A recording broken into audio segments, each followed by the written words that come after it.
Welcome back to Positive Geek Out. If you're new, feel free to hit that sub button, keep up with what's going on. If you are a returner, thank you very much, love you. Today we've got our Monday art tip happening. So I get asked a lot, how do you draw hands? How? Now, honestly, why are you asking me? I'm not that great at it. There are people so much better. But let's get into how to actually memorize your hands. Now, basically, you'll notice that I do have a trace up happening up on the screen. Now, there's a reason for this.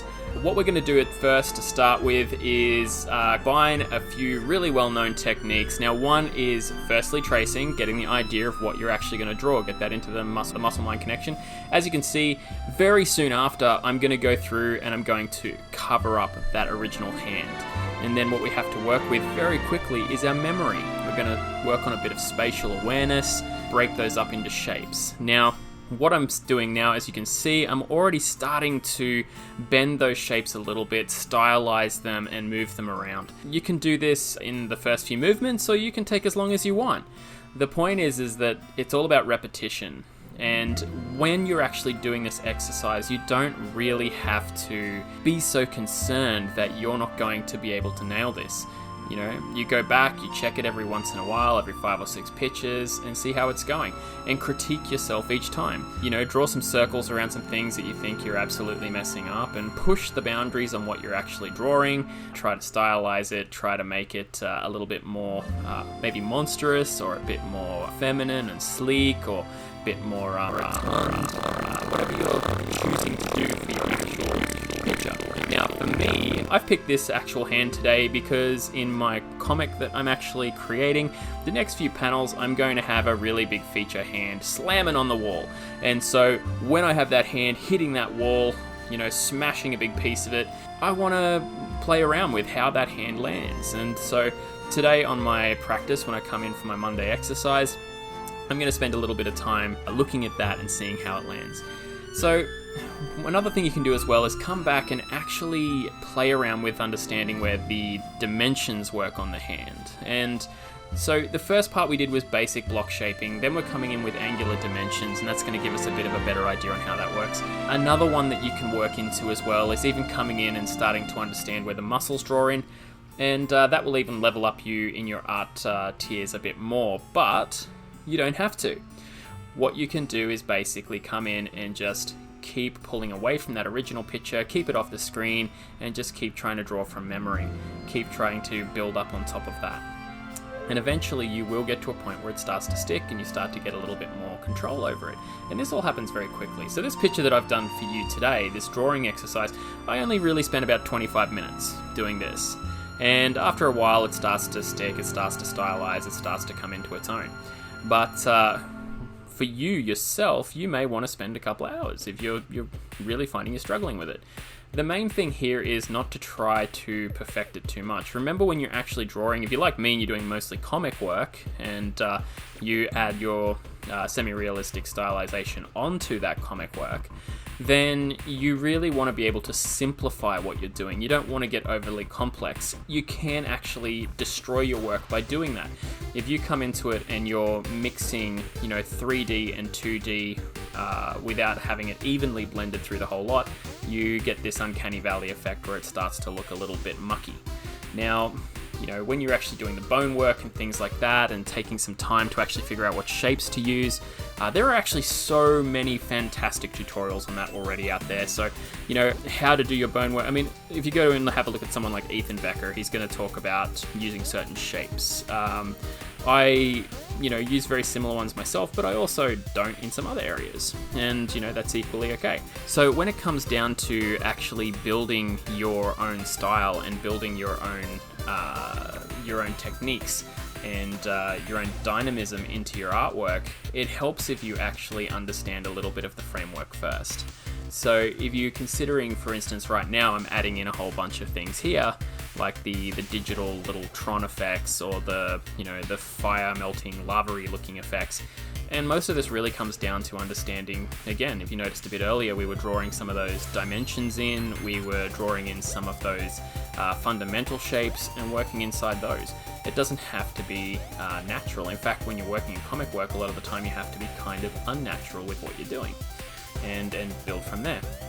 So yeah, that's a big part of it, is just sort of getting your repetition in, getting some time to do it.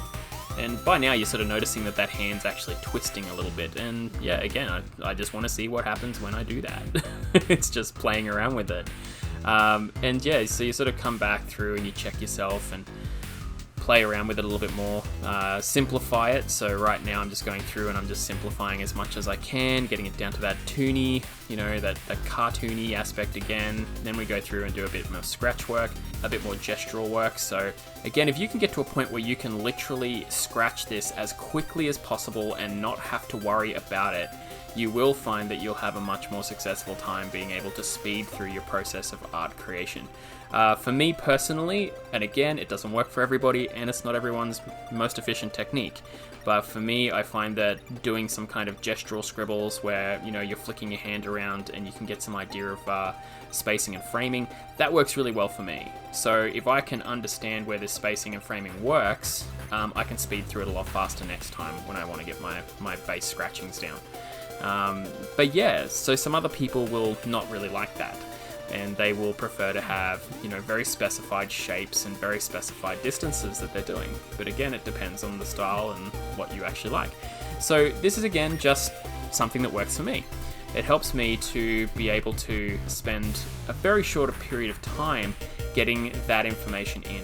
I find that if you just sit down and you focus too intently on just drawing the perfect hand one time, I never get quite as much benefit as drawing kind of crappy hands over and over and over again 150 times, and each time just critiquing something and going, hey, twist this bit, hey, bend that bit, hey, make this longer or shorter.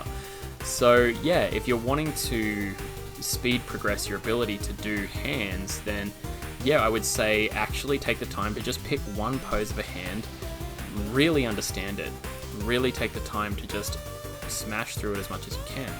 Once you get to a certain stage, you're going to naturally find you don't really come back to that original hand that you traced. You're starting to stylize, bend, and create yourself, and you don't really have to keep going back. The other thing as well is you can start actually building very rapidly that knowledge base of the muscles underneath and the tendons. So you start quickly saying, okay, why does it have this bump? Okay, there's a muscle here, it goes from here to here. Oh, this is where the bones are, this is where the tendons are. And that will quickly follow. But yeah, if I was to say, where would you start when it comes to practicing your hands? Something as simple as this. Go onto a site like Unsplash, find a hand that suits the needs, and go from there. To call out something, I believe, correct me if I'm wrong, but I think it was Ethan Becker who said it, but again, I believe something that he may have quoted was, you only really need 2 or 3 standard hands for you to get started in doing comics.